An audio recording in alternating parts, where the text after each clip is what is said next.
মুসলমান ইমানদার, সাইদ ইবনে মুসাইয়াব বলে, যখন আমি কানের মধ্যে এমন আওয়াজ শুনতে পাইলাম, আমি সাথে সাথে বাড়িতে যাইলাম, লক্ষ্য করে দেখলাম গো রাত্রের 3 প্রহর কাইটা যাবে, সুবে সাদিক হয়ে যাবে, আমার স্ত্রীটা নামাজের মুসল্লার মধ্যে বসা। আমি আমার স্ত্রীটার কাছে যাইলাম, আমি 2 করে 4 রাকাত 3 4 12 রাকাত তাহাজ্জুদের নামাজ পড়লাম। স্ত্রী গো আসো না, আমরা এবার 2 জন একসাথে আল্লাহর কাছে হাত বাড়াই। স্বামী হাত বাড়াইছে, আল্লাহ একটা সন্তান দান করো, যেই সন্তান আমি আব্বা জানের ইন্তেকালের পরে আমার জন্য দোয়া করবে, আমার জন্য দোয়া করবে। স্বামী গো আপনার জন্য দোয়া করবে এই কথা বললেন, আমার জন্য দোয়া করবে এই কথা বললেন না। আর ফুতের দোয়ার লাগা কি হয়েছে, আলেম ওলামা দোয়া করলে তো চলে না গো স্ত্রী। তুমি জানোনি আমার নবী বলছে, কোন মা বাপ মারা যাওয়ার পরে সন্তান যদি জানাজার নামাজটা পড়ায়, সালামটা ফিরানোর আগে আল্লাহ তার মা বাবার গুনাহ মাফ করে। সন্তান যদি হাত উঠায়, রাব্বির হামহুমা কামা রব্বায়ানি সগীরা ওয়া কুর রাব্বির হামহুমা কামা রব্বায়ানি সগীরা।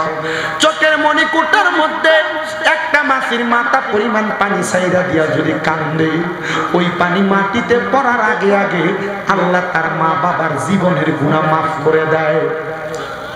স্ত্রী কয়ে আমিন কয়ে যখন স্বামী দোয়া করছে, ওই রাত্রে তারা স্বামী স্ত্রী মিলন করছে, আমার আল্লাহ তাআলা ওই স্বামী দোয়া কবুল করে ফেলছে। আল্লাহ তাআলা কবুল করার সাথে সাথে ওই স্ত্রীর গর্ভের মধ্যে একটা সন্তান আগমন করছে।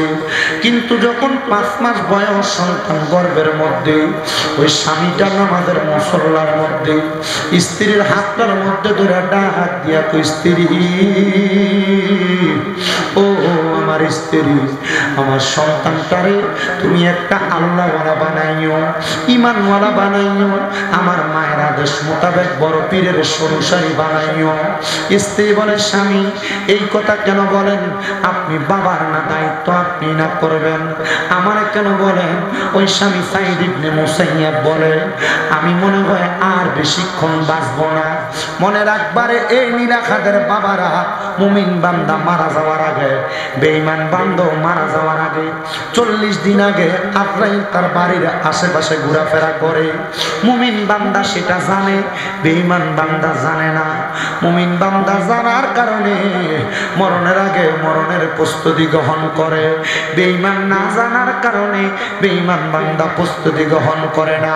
আল্লাহ আমরার ঈমানদার না বানাইয়া কবরে নিও না, বলেন ঈমানদার না বানাইয়া কবরে,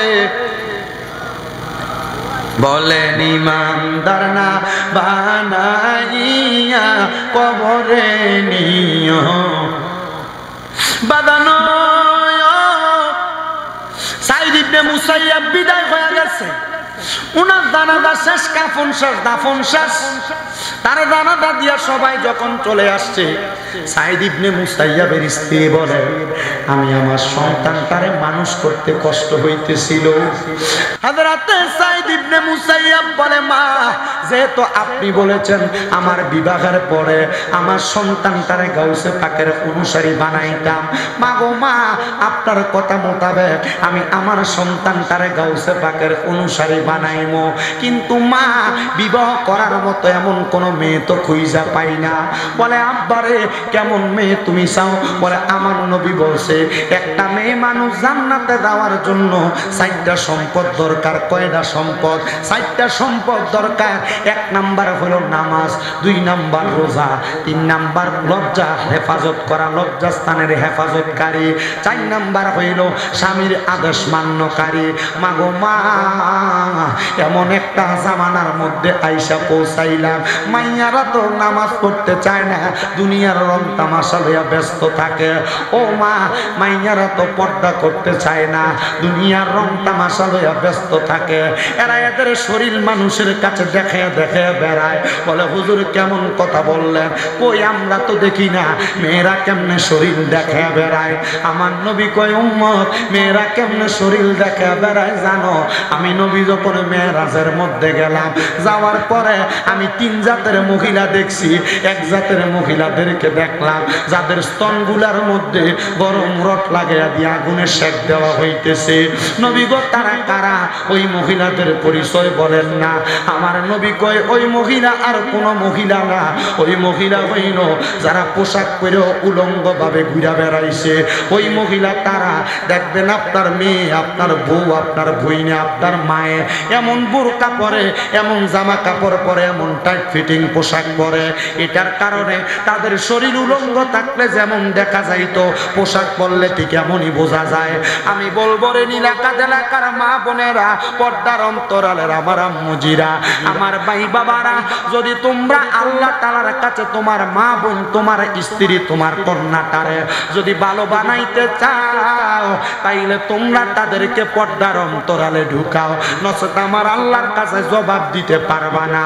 ভাই আমার সাইদ ইবনে মুসাইয়াব তার মারে ডাক দিয়া কয়, মা এমন কোন কন্যা তো পাই না। বলে আব্বা জান তুমি চইলা যাও জঙ্গলার মধ্যে, মুরাকাবা করো, মুরাকাবা কইরা দেখো আল্লাহ তাআলা কোথায় তোমার জন্য উত্তম ব্যবস্থা রাখছে। ওরে মানিক রতন পাইতে চাইলে তালাশ করো মন মহাজনের, ওরে মুর্শিদ রূপে ডুব দিয়া দেখ আছে সেই জনা। আরে একজন প্রেমিক আসিল গো সোনার মদিনা, একজন প্রেমিক আসিল গো সোনার মদিনা। ওরে পাইতে চাইলে আল্লাহ রে পাইতে হবে নূর নবীরে। আরে নবী পাইতে হইলে ধর অলির কদম খানা, আরে নবী পাইতে হইলে ধর অলির কদম খানা। একজন প্রেমিক আসিল গো সোনার মদিনায়, একজন প্রেমিক আসিল গো সোনার মদিনায়। আরে যার প্রেমেতে মগ্ন স্বয়ং পাকে রাব্বানা, আরে যার প্রেমেতে মগ্ন স্বয়ং পাকে রাব্বানা।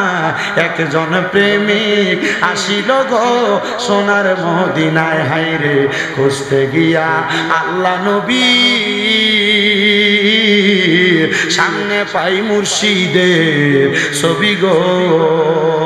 আমি খুঁজতে খুঁজতে হই উদাসী গো দয়া, খুঁজতে খুঁজতে হই উদাসী, দেখা দাও তোমার প্রাণ নুরানি চেহারা। আমি তোমার প্রেমেতে মরা পরা গাজী সাহা, আমি তোমার প্রেমেতে মরা। ও মুসলমান ইমানদার, ও নবীর উম্মতের দল, তোমার জন্য ভালো সম্পদ আছে, তোমার জন্য টাকা আছে, তোমার জন্য পয়সা আছে, মণিমুক্তা জহরত আছে। মুরাকাবা কইরা দেখো তোমার সম্পদ কোন জায়গার মধ্যে রাখা আছে। বলে হুজুর মুরাকাবা কেমনে করে গো? মুরাকাবা করার জন্য এমনি তো মুরাকাবা শিখতে পারবা না। হক্কানি রাব্বানি পীরের হাতে যখন হাতটা দিবা, তোমার পীর তোমারে মুরাকাবার সিস্টেমটা শিখিয়ে দিবে। চোখটা বন্ধ করলে কোন জায়গায় কোন সম্পদ পাইবা, কোন জায়গায় ভালো পাইবা, কোন জায়গায় খারাপ পাইবা, তালাশ করলে বুঝতে পারবা। কিন্তু আমরা ভালো খারাপ বুঝি না, যেই দিকে মন চাই সেই দিকে দৌড়াই। আরে মন তো আমার আল্লাহ চালায় না, মনকে আল্লাহ এমনি ছেড়ে দিছে, মন নিজের মতো চলে। আর এই মনের নিজের চলার কারণে আল্লাহ তোমার দোজখে দিব, জান্নাতে দিব। তোমার মন কয় ভালো করতে করো, মন কয় খারাপ করতে করো। ভালো করতে যায় গুনার কাম হইয়া যায়, খারাপ করতে যায় আমার মাঝে মাঝে নেককাম হয়ে যায়। এই জন্য সাবধান রে বাবা, আপনার কাছে আল্লাহর দোহাই করি, আপনি যা করেন আর না করেন এমন ভাবে চলেন, মুরাকাবার মাধ্যমে ভালো দিকটা তালাশ করেন। তো মা ডাক দিয়া কই, পুত্রে মুরাকাবা কইরা দেখ তোর বালা বউ তুই কই ফাস। সন্তান কয়, মা মুরাকাবা করতাম কেমনে? ঘরে মুরাকাবা করতে গেলে মানুষ আইসা ডাক দেয়, বাড়িতে মুরাকাবা করতে গেলে মানুষ আইসা ডাক দেয়, জংলাতে মুরাকাবা করতে গেলে মানুষ ডাক দেয়, বাবারে যা মুরাকাবা করতে জংলাতে যা। মা কোন সময় মুরাকাবা করব? কয় রাত্র গভীর হইয়া গেলে মুরাকাবা করবা। হযরতে সাইদ ইবনে মুসাইয়াব বলে, আমি হাঁটতে হাঁটতে রাত্রবেলা জংলার দিকে গেলাম। জংলার মধ্যে যাইয়া আমি যখন মুরাকাবা করতে লাগলাম, চোখটা বন্ধ করতে দেরি আমি দেখলাম জংলার ভিতর থেকে আমার চোখের মধ্যে একটা নূরের তাজাল্লি লাগতাছে। ওই নূরের তাজাল্লিটা আমি আমার চোখের মধ্যে পাইয়া হাঁটতে হাঁটতে আমি তাজাল্লিটার সামনে গেলাম। আমি যাইয়া দেখলাম একটা কন্যা সন্তান মানে একটা মায়া ওই জংলার মধ্যে নামাজ আদায় করতেছে, যার নামাজের সেজদা থেকে একটা নূরের আলো ঠিক আল্লাহর আসমান পর্যন্ত দেখা যায়। আমি এটা দেইকা বড় অবাক হইয়া গেছি, আমি এটা দেইকা বড় অবাক হইয়া গেছি। এমন একটা নূরের তাজাল্লা আসমান থেকে মেয়ের মাথা বরাবর দেখা যায়। আমি দাঁড়াইলাম আর ডাক দিয়া বললাম, কে গো আপনি? বল আপনার পরিচয়টা আমার একবার বলেন না। মাথা উঠে আর ডাক দিয়া কয়, আল্লাহর বান্দা, আমার মা নাই, আমার আব্বা নাই, আমার পরিচয় আমি তোমারে কেমনে দিব? তুমি দিয়ে আমার পরিচয় জানতে চাও? আমি একজন পরিচয়হীনা মানুষ, বলো না কেমনে পরিচয় দিব? বলে পরিচয় যেহেতু নাই তাহলে আমার সাথে চলো আমার বাড়িতে। সুন্দর চেহারা দেইখা আল্লাহর বলি হযরতে সাইদ ইবনে মুসাইয়াব বলে, ওই জংলার মাইয়াটারে আমি আমার বাড়িতে নিলাম। আমার আম্মা জান দেইখা মুখে শব্দ ব্যবহার করলেন মাশা আল্লাহ। আমি আমার মাকে বললাম, মা মাশা আল্লাহ বললেন, বুঝতে পারলাম না। মা কই, সন্তান আমি কইছি মুরাকাবা করতে, তুই দি ডাইরেক্ট যে বউই নিয়ে আসছ ঘরে। আমি ডাক দিয়া কইলাম, মা এটা তো আপনার ছেলের বউ না। মা কই, এটা একজন জঙ্গলে মুরাকাবারত মহিলা। এই মাইয়াটা মুরাকাবা করতেছিল, তার থাকার জায়গা নাই, বসার জায়গা নাই, মাও নাই, বাবাও নাই। ও মা, এই মাইয়াটারে আমি আমার ঘরে আনছি। মা গো, আপনার সাথে থাকবে, আপনার চলাফেরাতে সহযোগিতা করবে।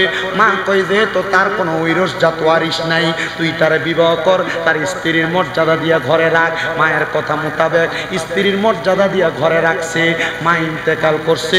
আল্লাহর বান্দা দোয়া করে, আল্লাহ মা যেহেতু মারা গেছেন, সন্তানের স্ত্রী দেখেই মারা গেছেন, আল্লাহ তুমি তার জান্নাত নসিব করো।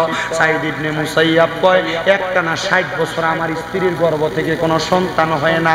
এত সুন্দর মাইয়া জংলাতে পায়া বিবাহ করলাম মার কথা মোতাবেক, কিন্তু আমার স্ত্রীর গর্ভে সন্তান হয় না। একটা সন্তানের জন্য একটা মহিলা কত কান্নাকাটি করে, একটা সন্তানের জন্য একটা পুরুষ মানুষ কত কান্নাকাটি করে, কত লাখ লাখ টাকা খরচ করে ফেলে, একটা সন্তান দুনিয়াতে পায় না। সাইদ ইবনে মুসাইয়াব কয়, আল্লাহর কাছে কত কান্নাকাটি করলাম, আল্লাহ আমার একটা সন্তান দেয় না। সন্তান যখন দেয় না, আমি আল্লাহর কাছে বারবার কান্দি। একদিন আমি তাহাজ্জুদের মুসল্লায় যখন কান্দি, আমার কানে একটা গায়েবী ভাবে আওয়াজ আসছে, সাইদ ইবনে মুসাইয়াব, ও সাইদ ইবনে মুসাইয়াব, এভাবে যে কান্দ, আল্লাহ তোমার সন্তান দিত। একা একা কান্দিস না, একসাথে মিল্লা দোয়া কর। বলে, হুজুর একসাথে দোয়া করলে তো আমরার এলাকায় মাঝে মাঝে বেদাত ফতুয়া দেয়। সম্মিলিত দোয়া করার বেদাত ফতুয়া দিয়ে লাইব, দেখবেন। আপনাদের এদিকে আছে কিনা আমি জানি না। আল্লাহর নবীজির প্রখ্যাত হাদিস শরীফ শোনেন। নবীজির কলিজার টুকরা সাহাবী হযরতে আনাস ইবনে মালিক রাদিয়াল্লাহু তাআলা আনহু থেকে হাদিস বর্ণিত। তিনি বলেন, আমি আমার নবীজির সাথে নবীর হুজরা মুবারক থেকে বের হইছি। আমার নবী আমারে কয়, আনাস ইবনে মালিক তাড়াতাড়ি চলো। নবীজি ডাক দিয়া কয়, আনাস আমি নবী যা দেখতেছি তুমি কি তা দেখতে পাইতেছ? আনাস ইবনে মালিক কয়, ইয়া রাসূলুল্লাহ, দেখতেছি অনেকগুলা মানুষ হাত উঠে দোয়া করতেছে। নবী কয়, আনাস আমি এটা দেখি না, আমি দেখতেছি সবগুলা মানুষের হাতের মধ্যে আল্লাহর কুদরতের নূর দেখা যায়। আনাস রাদিয়াল্লাহু তাআলা আনহু বলেন, ইয়া রাসূলুল্লাহ আপনিও দোয়া করেন আমিও যেন সেই নূর দেখতে পাই। নবী দোয়া করছে, সাথে সাথে কবুল। আনাসকে আমি তাকে দেখলাম, তাদের প্রত্যেকের হাতে নূর দেখা যায়। আমার নবী কয় আনাস তাড়াতাড়ি চলো। নবী কেন? বলে তাদের সাথে আমরাও দোয়াতে শরীক হই। নবীজি আপনি কি দোয়া করবেন? তারা তো তাদের চাহিদা আল্লাহর কাছে বলে। মনে রাখবারে আনাস, কেউ যদি একসাথে দোয়া করে, তার দোয়ার সাথে কেউ যদি আমিন বলে, সে যে দোয়া করে ওই দোয়াটা আমিন বলনেওয়ালা ব্যক্তির জন্য কবুল হয়ে যায়। আনাস ইবনে মালিক রাদিয়াল্লাহু তাআলা আনহু বাড়িতে আসার পর বলে, আমি খবর পাইলাম ওই ব্যক্তিরা দোয়া করছে, আল্লাহ আমাদের এলাকাতে বৃষ্টি নাই, বৃষ্টি দেন। আমার নবী যখন আমিন বলছে, আমিন বলে বাড়িতে আসার সাথে সাথে ওই নগরীতে একটানা 1 সপ্তাহ বৃষ্টি হয়েছে, বন্ধ হয় না। মসজিদের ইমাম সাহেবরা ডাক দেয় না, কারণ জানে বহু মসজিদের ইমামেরা মিম্বরে বইয়া বইয়া নবীর সালাতু সালামের বিরুদ্ধে বলে, আমার নবীর মিলাদ কিয়ামের বিরুদ্ধে কথা বলে। এই জন্য আমার আল্লাহ কোনো মুসলমানের ডাক দেয় না, কারণ বহু মুসলমান এই জায়গায় মিলাদ পড়লে এই জায়গায় পড়ে, যেখানে পড়ে না সেখানে তাল মিলাইয়া চলে। আমার আল্লাহ এই জন্য কয় ইমামদারেরা শোনো শোনো, সল্লু আলাইহি, তোমরা ওই নবীর উপর দুরূদ আদায় করো, ওয়াসাল্লিমু তাসলিমা, এবং তোমরা ওই নবীরে সালাম দাও আদবের সাথে। বলে হুজুর আমরা সুন্নিরা নবীরে দাঁড়ায়া সালাম দিলে আমরা কয় আমরা বেদাতি, এটা কোরআনে নাই, হাদিসে নাই, কোনো জায়গায় নাই। আল্লাহ কয় ওয়াসাল্লিমু তাসলিমা, তাসলিমান আই তাকরিমান, তাকে দেখো আই তাজিমান, সালাম দাও আদবের সাথে। বইয়া সালাম দিলে শুধু আদব না, দাঁড়ায়া দাঁড়ায়া সালাম দিলেও আদব হয়। এই জন্য আমরা নবীরে ইয়া নবী সালাম আলাইকা বইলা সালাম দেই। বাজানো ও আমার নীলাখাত এলাকার ভাই বাবারা, পর্দার অন্তরালের মা বোনেরা, মরার পরে যদি নবী পাইতে চাও, মরার সময় যদি নবী পাইতে চাও, কবরে যদি নবীর শাফাত পাইতে চাও, তাইলে নবীর দুরূদ বেশি বেশি করে আদায় করবা। আমার নবী কয় দুনিয়ার জমিনের ভিতরে কেউ যদি আমি নবীর প্রতি একবার দুরূদ আদায় করে, আমার আল্লাহ তাআলা তার নামের উপরে জান্নাতের মধ্যে একটা বৃক্ষ রোপণ করে, গাছ লাগাইয়া দেয়। নবী গো গাছটা লাগাইলে তার কি লাভ হইব? আমার নবী কয় লাভটা কি হইব জাননি রে? ওই গাছে যত পাতা থাকবে ওই পাতার পরিমাণ নেক আমল আমার আল্লাহ তারা আমল নামার মধ্যে উঠাইয়া দিবে। জোরে জোরে কোন সুবহানাল্লাহ। ভাই আমার গভীর মনোযোগ। কিন্তু আমি তাকে দেখলাম ওই নবীর দুরুদে তো আপনারা পড়তেছেন, কেউ জোরে কেউ আস্তে, কেউ হুজুরের মুখের দিকে ছায়া রইছেন। আমার নবী কি কয় শুনেন, নবী কয় উম্মত, আমার উম্মতের মধ্যে সবচাইতে বকিল হইল সেই ব্যক্তি, সবচাইতে কিপটা হইল সেই ব্যক্তি যার সামনে আমি নবীর দুরুদ আদায় করা হয়, কিন্তু সেই ব্যক্তি তার জবানরে বোবার মতো কইরা রাখে। তো আমরা তো বকিল না, আমরা তো কিপটা না, আমরা তো বালা মানুষ, নবীর উম্মত, আমরা নবীর দুরুদরা মোহাব্বত নিয়া পড়ব। নবী আবার অন্য জায়গায় কয় উম্মত, যেই ব্যক্তি আমি নবীর প্রতি যত বেশি দুরুদ আদায় করব, জান্নাতের ভিতরে ওই ব্যক্তি আমি নবীর তত কাছাকাছি থাকব। তো আমরা সবাই নবীর কাছাকাছি থাকতে চাই। মরার পরে কবরে, হাসরে, মিজানে, ফুলসেরাতে আসেন রে বাবারা, ওই নবীর কাছাকাছি থাকার জন্য মোহাব্বতে দরুদ পড়ি। আল্লাহুম্মা সাল্লি আলা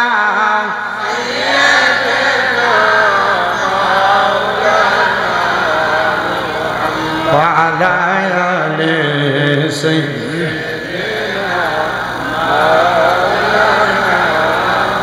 বেবে দেখো মনে মনে প্রেমনি করছ নবীর সনে, বেবে দেখো মনে মনে প্রেমনি করছ নবীর সনে, নইলে ঠেকবা রোজা সরে মোহাম্মদ ইয়া রাসূলুল্লাহ। আল্লাহুম্মা সাল্লি আলা সাইয়্যিদিনা মুহাম্মদ ওয়া আলা আলি সাইয়্যিদিনা। নূর নবীজির পসিনা মুবারক মেশকার চাইতে আরো সুঘ্রাণ সাহাবীরা আতর রূপে করতেন তাহা ব্যবহার আল্লাহুম্মা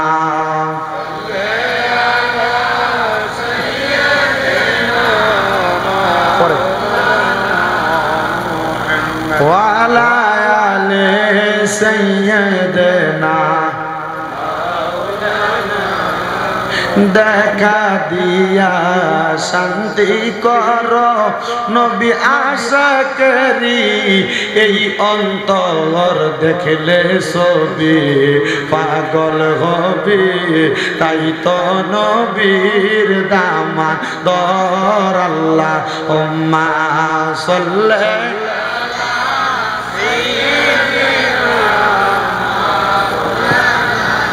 মোহাম্মদ ওয়ালা আলি সাইয়্যিদনা কোন সেটিংও শেষ না দেন লা ইলাহা লা ইলাহা লা ইলাহা হায়রে আল্লাহ সারা মাবুদ নাই আমার নবীজি সারা ও পাই নাই বলেন আল্লাহ সারা মাবুদ নাই আমার নবীজি সারা ও পাই নাই ওই নবীকে পাইতে হইলে ওই নবীকে পাইতে লে আল্লাহর ওলিদের দয়া সাগাই লা ইলাহা লা ইলাহা হায়রে নামাজ রোজা চাই রহনা কেহ মা বাবার খেদমত চাই রহনা বলেন নামাজ রোজা চাই রহনা কেহ মা বাবার খেদমত চাই রহনা আমার নবীর দরদ বইল না বলেন নবীর আমার নবীও তোমায় বলবে না লা ইলাহা লা ইলাহা হায়রে অনেক দূরে মদিনা আমরা কেমনে যাব জানি না আপনারা বলেন নীলাখাত এলাকার ভাই বাবারা আমরা সবাই মদিনা যাইতে চাই কি চাই না কারা কারা যাইতে চাই ডান হাত তুলে আমার আল্লাহরে দেখাই আর জবানটা খুলে একটা তাকবীর দেন নারে তাকবীর ওরে আব্বা এটা দিয়া কেমনে মদিনা যাইবা অল্প কিছুদিন হয় আমি মদিনা দেখাইছি আমার চুলগুলা দেখেন লম্বা চুল ছিল আমি আমার নবীজির রওজার সামনে দিয়ে আমার চুলগুলাতে এইভাবে দুই হাত দিয়া মুঠ করে ধরছি ধরে কইছি আর রাসূলুল্লাহ লম্বা চুল রাখার কারণে মানুষ গন্ড কয় নবী গো আপনার সুন্নত রাখার লক্ষ্যে আমি যে চুলগুলা রাখলাম মানুষ যে গন্ড কয় এরা তো কবিরা গুনাহ শিকার হইতাছে ইয়া রাসূলুল্লাহ হজ করার কারণে তো চুলগুলা কাইটা ফালাইয়া দিমু কিন্তু নবী আর কোন দিন আমি চুলগুলা লম্বা করবো আর আপনার সুন্নত রাখবো আমি বলতে পারি না তবে এতটুক কথা আপনি নবী রওজার সামনে আইসা বইলা যায় নবী গো যেদিন আমি হাদিস শরীফ পড়ছি মান যারা কবরি ওয়াজাবাত লাহু শাফাআতি ইয়াউমাল কিয়ামা যেই ব্যক্তি নবী রওজা জিয়ারত করলো তার জন্য সুপারিশ করা আমার নবীর জন্য অত্যাবশ্যক হয়ে যায় নবী যদি সুপারিশ করে তার জন্য জান্নাত ওয়াজিব হয়ে যায় ইয়া রাসূলুল্লাহ আমি নিয়ত করছিলাম আমার মরণের আগে আপনার রওজা মুবারক আমি একবার দেখতাম কিন্তু নবী গো এত তাড়াতাড়ি যে আমার আল্লাহ তাআলা আমার দোয়াটা কবুল করবে আমি বুঝতে পারি নাই আজকে আপনি নবী রওজার সামনে আসছি আপনার রওজার সামনে আইসা আমি কত রঙের খেলা দেখছি অনেক মহিলা দেখছি মালয়েশিয়ান মহিলা 10-15 জন একসাথে মদিনা শরীফের একবারে কেবলা থেকে সবুজ গম্বুজের দিকে তাকিয়ে তাকিয়ে চোখের পানি ফালায়া কান্দে আমার লগের একজন ভাই বাবু সালাম দরজাটা দিয়া যখন ঢুকে আমার নবীজির রওজার সামনে দাইয়া আমি দেখলাম চোখ দিয়া টপটপায়া পানি দি পরে মুখ দিয়া কথা কইতাছে আমি জিগাইলাম ভাই আপনার চোখ দিয়া দি পানি পড়তাছে কারণটা কি কই হুজুর আপনার চোখেও তো পানি দেখা যায় আপনি কি লাগা কান্দেন আমি কইলাম ভাই আমি জানি না চোখের পানি কেন আসে আমি তো প্রথমবার আসছি আমারে ডাক দিয়া কই হুজুর নবীর কোন সাচ্চা পাক্কা প্রেমিক যদি নবীর রওজার সামনে চলে আসে সে চোখের পানি দি ধরে রাখতে পারে না আমি আমার নবীর রওজার সামনে দাঁড়ায়া দাঁড়ায়া কইছি ইয়া রাসূল রাসূলুল্লাহ, নবী গো আমার স্বপ্ন ছিল আপনার রওজা মুবারক দেখবো, কিন্তু এখন আপনার রওজা দেখার পর আমার মনে একটা আশা জন্মাইছে। কাফেররা আপনি নবীরে দেখছে, আবু জাহেল দেখছে, ঈমান আনছে না। আবু বকর দেখা দেখা আপনি নবীর প্রতি ঈমান আনছে। নবী গো আমি যেন মরণের আগে আপনি নবীরে ঘুমের ঘরে স্বপ্নে হইলে একবার দিদার পাই। আরেকটা কথা বইলা দিয়া যাই গো নবী, আর কোন দিন আপনার কাছে আনবেন আমি জানি না, তবে একটা কথা গো নবীজি, বাংলাদেশের জমিনে কত মানুষের আর লইয়া ওয়াজ মাহফিলে দুরুদ সালাম আদায় করি, এরা তো মদিনাতে আসতে চায়, এদেরকে মরণের আগে একবার মদিনা শরীফ আইনেন। বলে হুজুর মদিনা যাওয়ার লাগে তো পাগল হবার কি আছে? আব্বা জানুনি রে, মদিনায় গেলে তোমার জান্নাত ওয়াজিব হইব। মক্কায় যে হজ করে হাজরে আসওয়াদ পাথরে চুমা দিলে তোমার জীবনের গুনাহ হাজরে আসওয়াদ পাথরের ভিতরে চলে যাবে।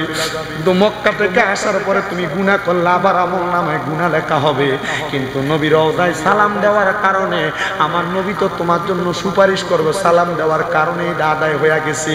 আমার নবী তোমার জন্য সুপারিশ করবে যদিও তুমি গুনাহগার হও। বলে হুজুর কি বলেন, গুনাহগারের জন্য নবী সুপারিশ করব?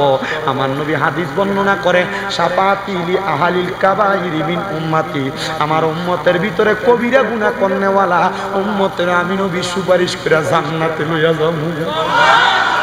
বাইরা বাবারা বন্ধুরা রে, তোমার কাছে 2-3 লাখ টাকা হইলে তুমি জায়গা জমি কিনো। তোমার কাছে 2-3 লাখ টাকা হইলে খেতে বন্দরে জায়গা কিনো। কথা বুঝো? একটু কমাও, সাউন্ড ঠিক থাকবে, একটু কম। এই 2-3 লাখ টাকা দিয়ে জায়গা জমি না কিনা আমি তোমার কাছে আবদার করব, এই টাকাটা দিয়া তুমি মক্কা মদিনা যাও। বলো হুজুর কেন? কারণটা কি?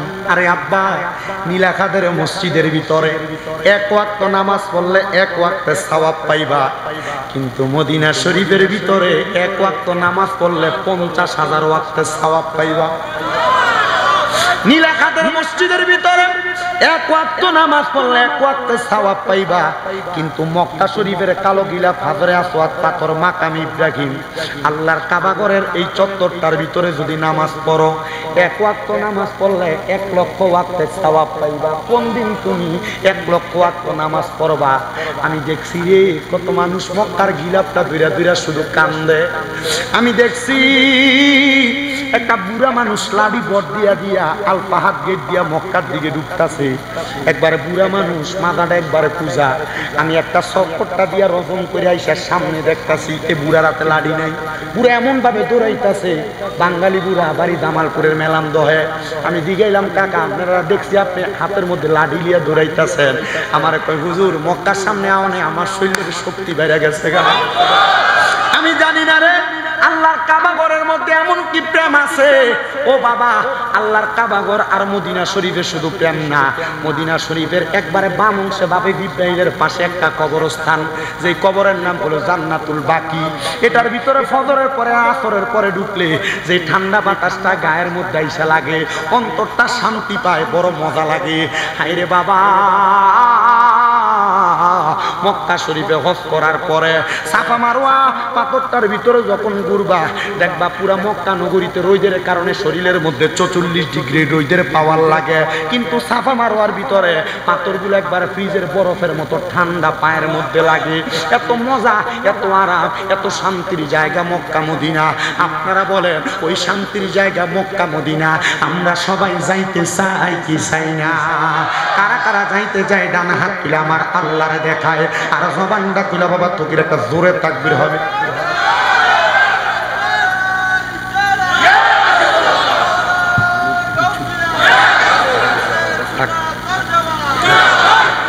জোরে বলেন মারহাবা। বলে মক্কা মদিনা যাইতে চাই কি চাই না? একটু মোহাব্বতে জোরে জোরে কন। আরে দয়াল আল্লাহ দয়া রেনে রেনে নসিব করেন মদিনা। লা ইলাহা ইল্লাল্লাহ লা ইলাহা ইল্লাল্লাহ লা ইলাহা লা ইলাহা ইল্লাল্লাহু মুহাম্মাদুর রাসূলুল্লাহ সাল্লাল্লাহু আলাইহি ওয়াসাল্লাম। আসেন আমার ভাইয়েরা, বাবারা, বন্ধুরা, আর ডাইনে বামে না তাকায়া জীবনের গুনার কথা স্মরণ কইরা চোখটা বন্ধ কইরা মোহাব্বতে আল্লাহ তাআলার একটু ইসমে জাতের জিকির করব। চক্ষু বন্ধ কইরা দিয়া নিজের গুনার কথা স্মরণ করবেন। গোপনে গোপনে গুনাহ করছেন, লুকিয়ে লুকিয়ে গুনাহ করছেন, এমন ভাবে কলবের মধ্যে ধাক্কা দিবেন যেন কলবের ময়লা ঝরে ঝরে পড়ে যায়। মোহাব্বতে ডাক দেন আল্লাহ আল্লাহ আল্লাহ আল্লাহ আল্লাহ আল্লাহ।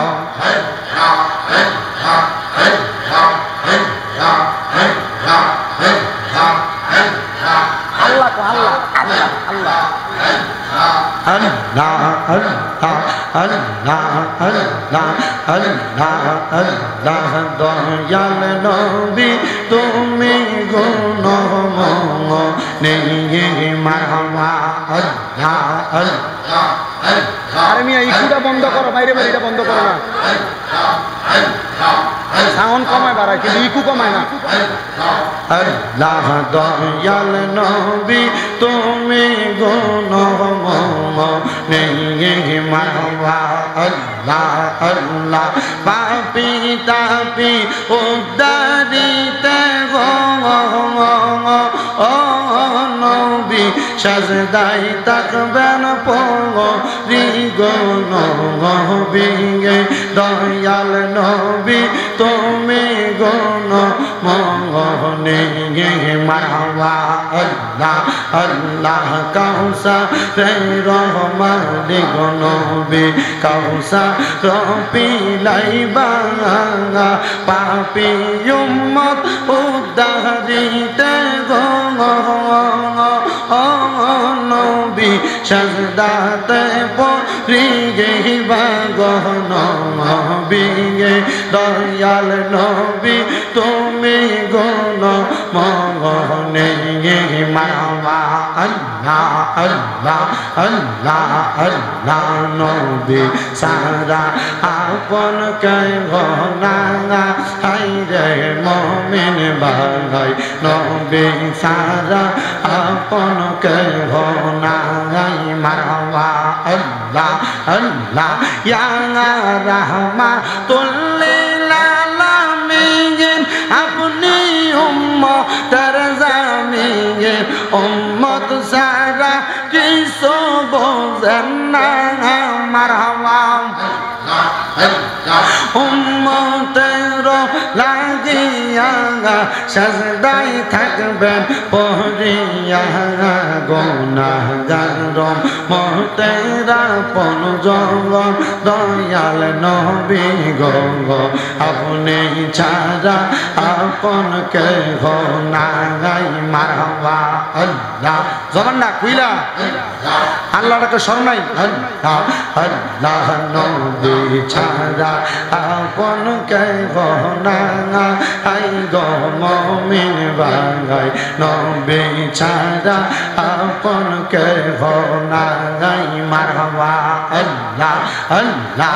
নবী মাতৃ গর্বে আসিয়া পিতা হারা হইয়া এতিম রূপে আসলে নেই ধরা নাই মারহামা আল্লাহ রে। জবান না খুইলা আল্লাহর একটা স্মরণ নাই। নবী মাতৃ গর্বে আসিয়া পিতা হারা হইয়া এতিম রূপে আসলে নেই ধরা নাই। নবীর পবিত্র মুখে গে দুধ খাইলেন যার বুকে ধন্য হইল বিবি হালিমা।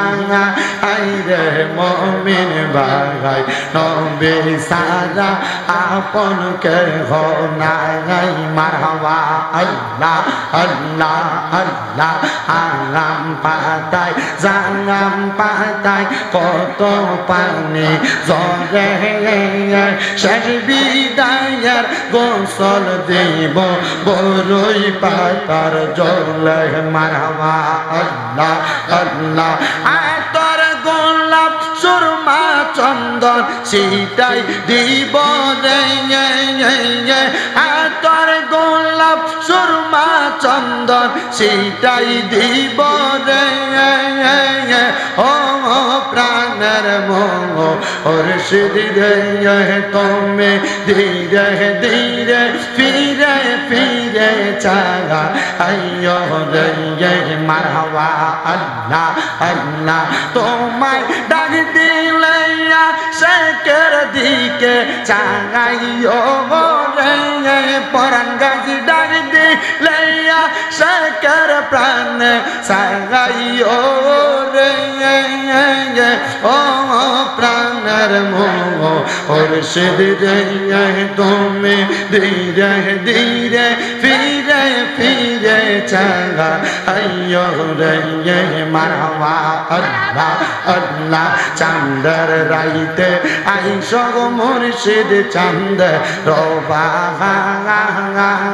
তোমার গলাই দিব পরাণ গাজী প্রেমের একটা হাঙ্গার মারহাবা আল্লাহ আল্লাহ চাঁদের রাইতে আইসো গো পরাণ গাজী চাঁদ রবা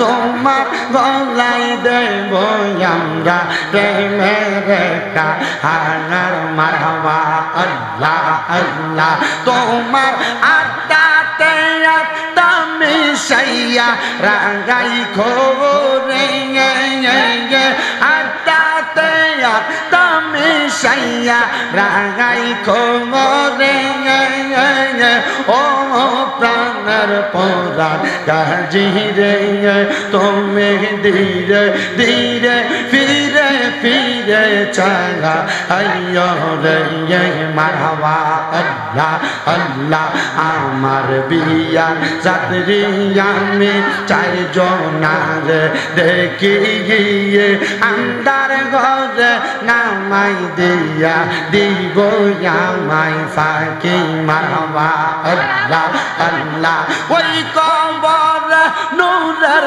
নবী আগাইব রে ওই কবর নূরের নবী আগাইব রে ও প্রাণের মুর্শিদ রে তুমি ধীরে ধীরে ফিরে ফিরে চাগা আইয়ো রে মারহাবা আল্লাহ আল্লাহ লাল বলো নীল বলো কত রঙের সাজিয়ে সাজবি দায়ে পরাই দিব সাদা মার্কিন শাড়ি মারহাবা আল্লাহ আল্লাহ ওই দিন কিন্তু নূরের নবী আগাইব রে ওই দিন কিন্তু নূরের নবী আগাইব রে ও প্রাণের মুর্শিদ রে তুমি ধীরে ধীরে ফিরে ফিরে চাগা আইয়ো রে মারহাবা আল্লাহ আল্লাহ আল্লাহ আল্লাহ আল্লাহ আল্লাহ আল্লাহ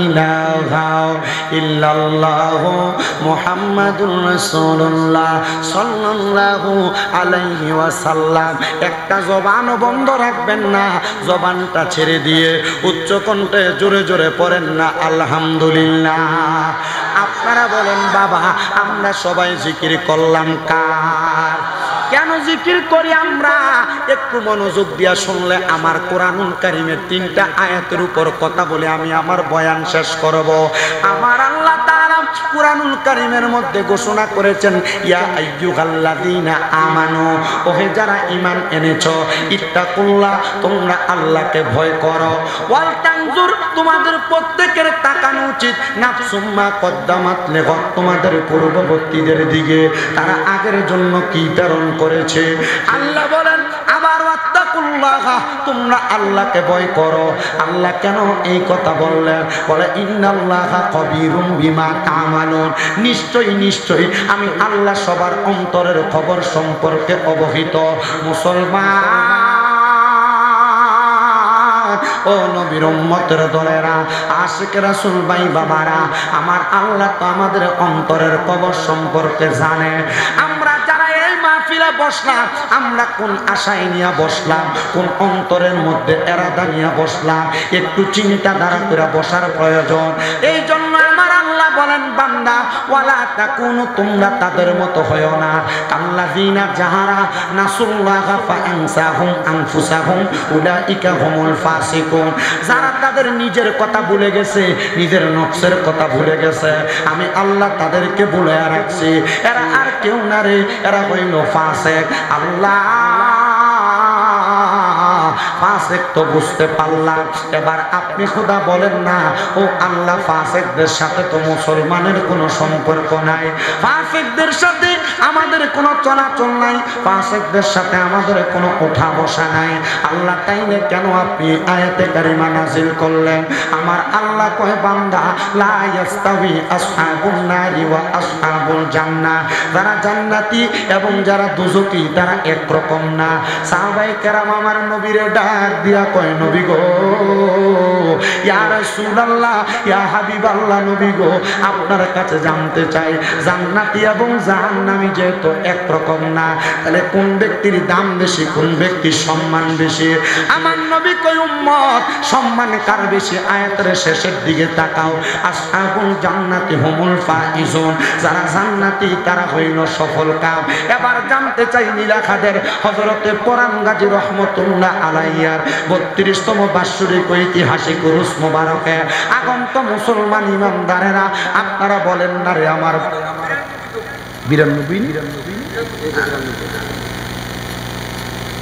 92তম ঐতিহাসিক উরুস মোবারকের আগন্তুক আমার ভাই বাবারা, যেহেতু জান্নাতীদের এত দাম, জান্নাতীদের এত মর্যাদা, আমরা সবাই ওই জান্নাতীদের কাতারে আমাদের নামটা লেখাইতে চাই কি চাই না?